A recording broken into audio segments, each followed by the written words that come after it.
Welcome back to my kitchen. This is the second attempt at trying to do this video, as per usual.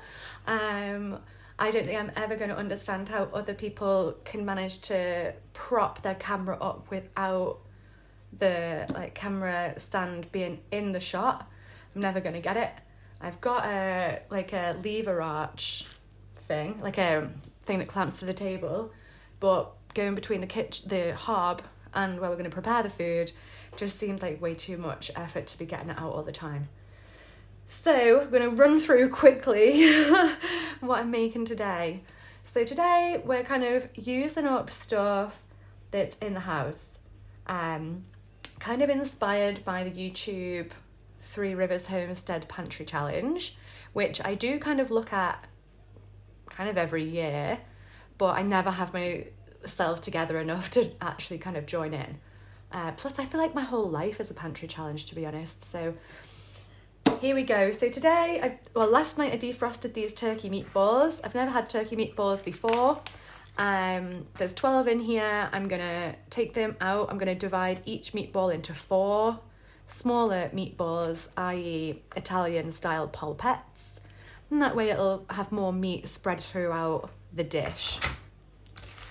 The dish is going to be based mainly on this creamy chicken and basil linguine. We're not using chicken, we're using turkey meatballs. We're not using linguine, we're going to have mashed potato. I do have spaghetti in, don't have linguine, but I actually think I would rather have it with mashed potato the first time, to be honest. We've got some halloumi to use up. It is very old now. We're just going to see how it goes, chop it up, fry it off so it's sealed, and then we'll integrate it into the kind of casserole at a later point. Got some kind of garlic, which is getting past its prime, let's be totally honest, but I don't mind, so we'll just have a few cloves of that. A small to medium sized white onion, or a brown onion, depending on where you live and what it's called. Tin of cannellini beans, gotta love some beans. A little nub of Emmental cheese. Quite a lot of single cream because I've not used much of it. Crikey, I've only used like that much of it. So quite a lot of single cream that needs using up. And we're going to serve it with some frozen broccoli. And because I like things that have a bit of kick, and I can't be asked going into the freezer again, considering the last time I tried to record this bit, it didn't work. I keep my specialty chilies in the freezer. And that's because I live in a pretty rural location, so when I see them, I grab them, I store them, I have them. So I'll put maybe 3 to 5 green Thai bird's eye chilies into this as well. So without further ado, I'm going to prepare everything and we'll be back to assemble this casserole. I've got my cast iron over there. And that's it. So join me again when we're prepared, when the vegetables are being prepared, and we're gonna make our way over to the hob. So I've chopped my potatoes. I've forgotten to get my new pans out, which I have bought. So this will hopefully be my last video in my scratched up Teflon pans. So we're gonna get some water boiling now, get the potatoes on. I'm actually going to take a moment to cut the onion how I was taught to cut the onion at school, because I see a lot of people cutting onions and it always inspires fear in me when I see it. So I took the paper skin off because it was easy to peel off. Sometimes it's not, in which case just, persevere or just leave it on. So keeping the stalk side on and the root side on, look at it to see which would be the longest way to cut it. So for me, the longest way to cut it is that. So we're going to cut through the root first and the stem, and we keep it intact. So a nice sharp knife, in we go. Now we have an onion that will keep itself together at the root, which makes it safer when you're cutting the onion. So we're going to be using the whole onion for this recipe. So now we take the little top bit off.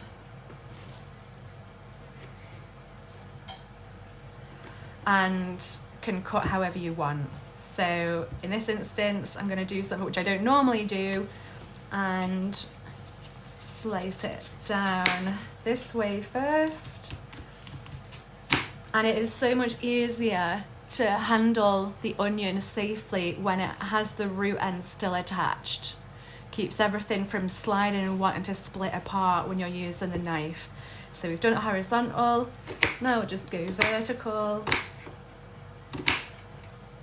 and do a kind of rough dice basically. And then I'll do that for the other side. Also, I found that when you start chopping the onion like this, it reduces the amount of wastage considerably because you're able to go basically right up to the root, and just makes sense for the environment, doesn't it? To not waste food and not waste money if you've bought it. And now the wasted onion amounts to this and this. We can just about see that in the camera. With another small root end to go and the other onion top. So that's some garlic. I've been using the cheese wrapper as a little collection for the bin, but it's just how to get the most out of your onion. So I'll be back once I've finished preparing everything. Okay, so a quick update because I forgot to get the chilies out of the freezer. So these are my frozen chilies, and I'm gonna take 4 and sort them now. Also, I'm running out of battery, so we're gonna on my phone. So we're gonna see how far this video can go. Okay, so it's looking a bit crazy in here now, but I have de-seeded and de-veined my 4 Thai green bird's eye chilies, and then I've sort of finely diced them.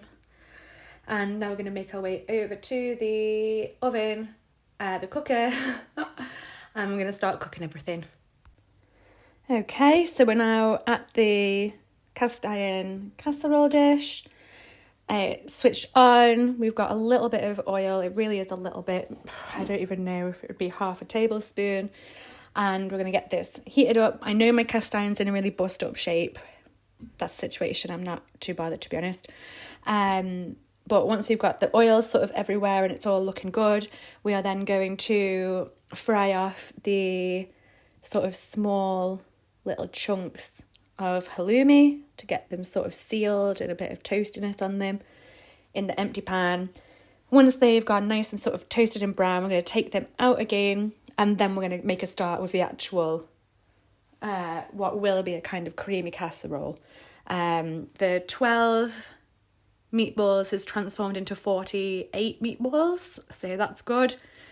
Tin of beans, I will drain them and rinse them, and then my onion, 4 Thai green chilies, 4 cloves of garlic, a little nub of Emmental cheese that I had in that just needs to be used up. Oh, and the cream. And the cream. Okay, that's everything, I think. So I'll be back once the halloumi's toasted or, browned. Also, let's just take a moment to appreciate my ADHD corner. I've been trying to sort out those plastic bags for so many months now. It still hasn't come together, and because I haven't automatically found space in the cupboards for my new pan set, I haven't even unboxed them, and mentally I've now grown accustomed to them just being on that counter just like that. And that's why we're using the old bloody pots, because my brain is glitching over this little corner that needs to be dealt with. It has to be dealt with one day soon, please. So I'm back. I've added a knob of butter. The cast iron was getting kind of hot, so I did the onions first. Then I just popped the garlic and the chilies in now, along with this knob of butter. And next to go in, which I might do right now, will be the meatballs. So I'm going to do that now. I can't be bothered putting the thing back on the stand, so we're doing it by hand. So I probably should have taken the onions, garlic, chili out and then put the meatballs in with nothing else in the pan, which is what I did for the halloumi, which is why I managed to get this nice It's going to hold up once I start adding liquids to it. Now I'm in a bit of a vulnerable situation in terms of trying to seal the meatballs. You know, turkey meat is notoriously lean anyway, so I have a feeling this is going to be pretty dry. But that's the situation. I'm not going to complain, not for 83p's worth. Like, those reductions were so good. So that's the situation. Now I'm going to try and just delicately try and get these meatballs sealed, but I think I have made a bit of a mistake, I'm not going to lie. So yeah, next time I'd probably go to the extra effort to take the sort of wetter ingredients out of the pan, so I could just very quickly seal the meatballs, as opposed to what we've got now, which is very steamy, and less sizzly. There's not a lot of browning happening, let's be honest. Okay, a little update here. Remarkably, this has turned out to be quite forgiving, which I wasn't expecting. Obviously, the proof will be in the eating, but we've got the meatballs seared off to the best of my ability. The potatoes are done. I've drained them and I've just put some butter in. I haven't started mashing yet. I drained the starchy potato water with a drainer into here with half a chicken stock cube. Got my beans rinsed and drained. This is already cooked, a little bit of cheese, and this is a situation. So I'm not going to put the beans in until I've added the water, because they look a bit different. Normally these are quite good. Oh, it's not in the camera, but these, I don't think they're going to hold up with if they touch the cast iron, basically, so they need to go in once it's liquidy.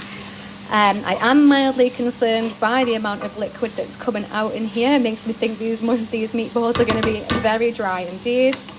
But that's the situation. So we're going to add some of the starchy stock water now, half a chicken stock cube. Can't decide if I want to add it all or not. I will add it all. I'll just give it a little mix first. Okay. Smells great, I have to say. Gonna just sort of mix that a bit, just to make sure that oh man, not that way round. Boo. Okay. The last of that half chicken stock cube, and that was probably about 400 mils, I reckon, of potato water. So that'll act as a thickener, basically. Okay, so gonna let that come up to temperature and then decide what to do in terms of, am I going to put the lid on it? I'm not going to add the cream. I don't think. I won't add the things that will disintegrate if they're in here with the lid closed. So let this come up to a nice boil, pop the lid on, and then turn the heat down a little bit, and then let it do what it's doing inside the pan for 10 minutes or so, I guess. I've just amused myself very much. I've been stood here, mash my mash, fine. I was deciding whether or not to put the lid on or not, then I've sort of decided not to, because I have kind of added a lot of stock, so I kind of want it to come down a bit, like boil off a bit. And sat down, had a bit of my coffee. Let's get some more, actually. More coffee. And that's when I remembered I hadn't even thought about the sachet, which is the reason why all of this is being done, that one sachet. So gonna add the sachet and then add the cream. Well, add the sachet, give it a mix, add the beans, add the halloumi, add the cream, I think. And let's see how we get on. Okay, sachet. I never normally cook with sachets, so it's gonna be something to see how it comes together.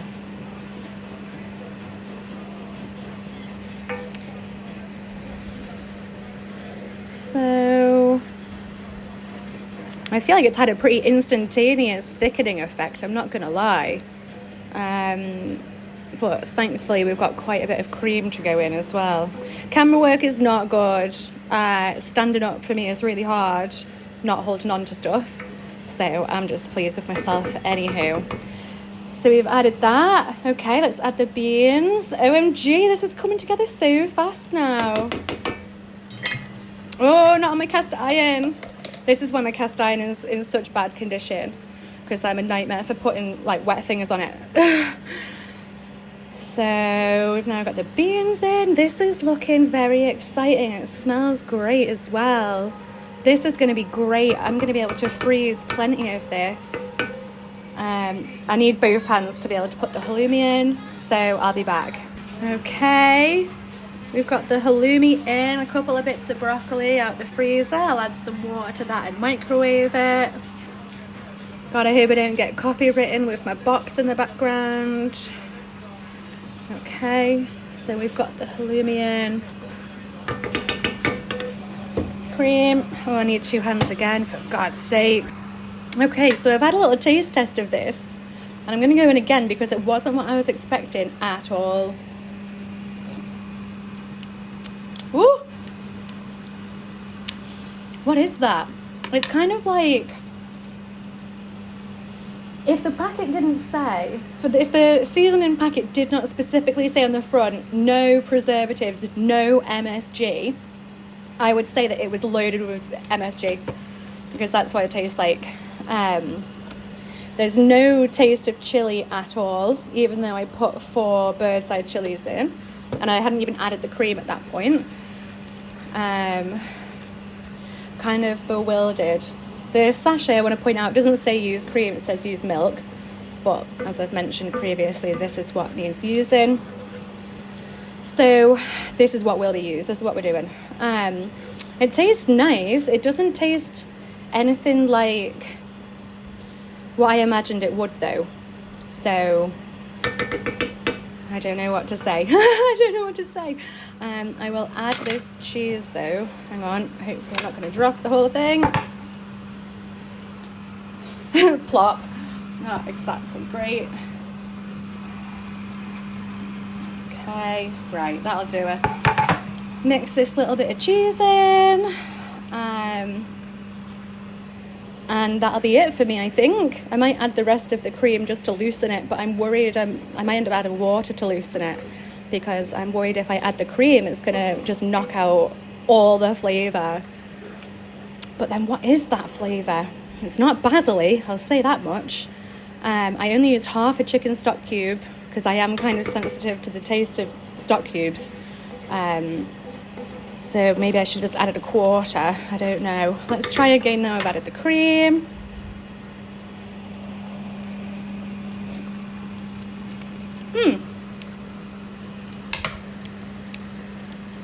Yeah, okay. I'm gonna add the rest of the cream. Way, that was excessive. Welcome to kitchen life with Sabrina. Always gotta do the most. Actually, I'll tell you what might brighten this up a lot is some sun-dried tomatoes, which I might have in the fridge. Do I have them in the fridge? Plenty of oil. They might be in the cupboard. I'm going to investigate finding some sun-dried tomatoes, I think. And we'll go from there. Well, I'll give it a mix, I'll give it another taste. I need to do something. Basically, what I'm tasting is a lot of salt, and that makes sense, you know, halloumi, that little bit of Emmental, but the salt isn't just salt. It's something else, which I cannot distinguish. But the cream has balanced it. So this tastes nice. There's 0 spice to it. So I'm kind of thinking I might do something about that. But kind of can't decide. So we're going to leave it for now. And we're going to call this done. I'm not actually hungry now, because I got started in the kitchen super late today. And I hadn't had breakfast when I first started this. So I ended up making a little sausage sandwich. But now everything's basically ready, and I can just reheat it as and when I wish. What a day. What a day. Okay, final update. I added a good amount of this. Why is my camera like not... God, this is just unbearable. It won't... Right.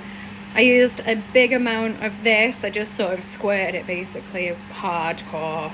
And that has added the dimension that I needed. So, everything's off and I'm now just going to sit and chill until I'm hungry enough to sort of reheat whatever I'm going to eat tonight. But so concludes a turkey meatball, cannellini bean, creamy casserole. That's what we're calling it, with mashed potatoes, skin on mashed potatoes, and some frozen broccoli, which I'll microwave later. So thank you for joining me, and I hope I see you again soon. Bye, friend.